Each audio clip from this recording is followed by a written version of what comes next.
Indonesia dan BRICS.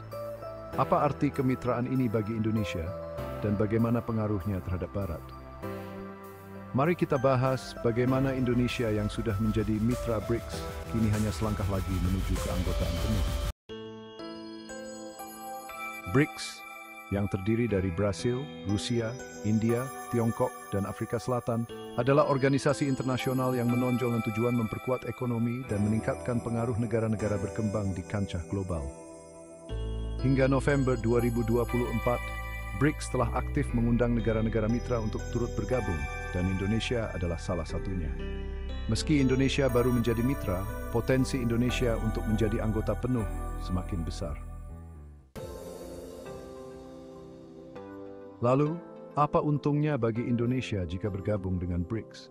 Indonesia memiliki posisi strategis, baik dari segi ekonomi maupun geopolitik.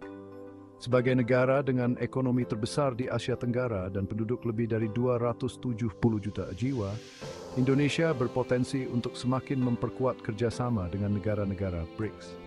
Dengan bergabung, Indonesia akan memiliki akses lebih besar terhadap jaringan perdagangan dan investasi, meningkat ketahanan ekonomi di tengah ketidakpastian global.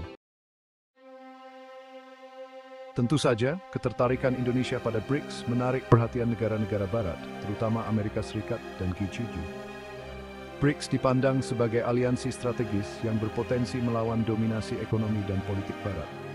Apalagi, sejak beberapa tahun terakhir, BRICS kerap menggulirkan isu untuk menciptakan mata uang bersama demi mengurangi ketergantungan pada dolar AS. Apakah Barat akan keberatan? Kemungkinan besar, iya. Amerika Serikat misalnya, melihat BRICS sebagai aliansi yang bisa mengurangi pengaruhnya di Asia dan kawasan lainnya. Tetapi yang menarik bagi Indonesia, pilihan bergabung dengan BRICS bukanlah sekadar untuk menentang Barat. Indonesia lebih melihatnya sebagai peluang memperkuat kemandirian ekonomi tanpa perlu memihak pada salah satu blok. Sekarang, mari kita bahas filosofi kebijakan luar negeri Indonesia yang terkenal, gerakan non-blok. Sejak lama Indonesia memilih untuk tidak memihak dalam ketegangan internasional, tetap menjaga posisi independen. Jadi apakah bergabung dengan BRICS melanggar prinsip non-blok Indonesia? Tidak sepenuhnya. BRICS, meskipun berpotensi menjadi tandingan Barat, bukanlah aliansi militer atau aliansi politik tertutup. Bagi Indonesia, BRICS justru lebih mirip dengan gerakan non-blok.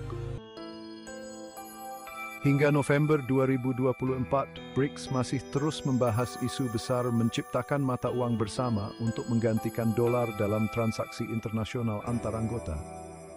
Langkah ini dilihat sebagai cara efektif bagi negara-negara BRICS untuk mengurangi ketergantungan terhadap dolar AS yang seringkali digunakan Barat sebagai instrumen geopolitik.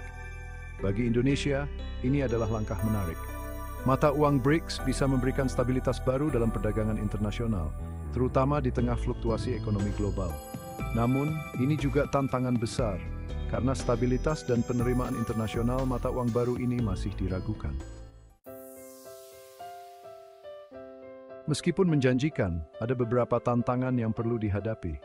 Salah satunya adalah posisi geografis Indonesia yang strategis di antara berbagai kepentingan internasional.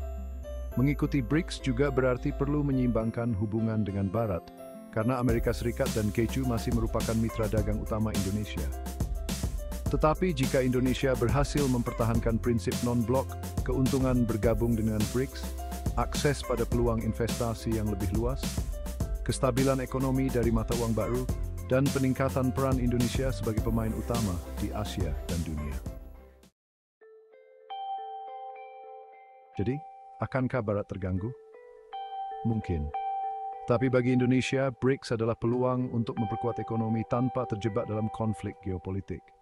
Dengan tetap menjaga prinsip non-blok, Indonesia dapat memanfaatkan peluang yang diberikan BRICS sambil menjaga hubungan baik dengan semua pihak. Ini bukan hanya soal bergabung dengan BRICS, tetapi soal menjaga kemandirian dan keseimbangan dalam kebijakan luar negeri Indonesia. Dengan pendekatan yang hati-hati, Indonesia dapat memainkan peran besar di era persaingan global yang semakin ketat. Terima kasih telah menonton, dan sampai jumpa di video berikutnya.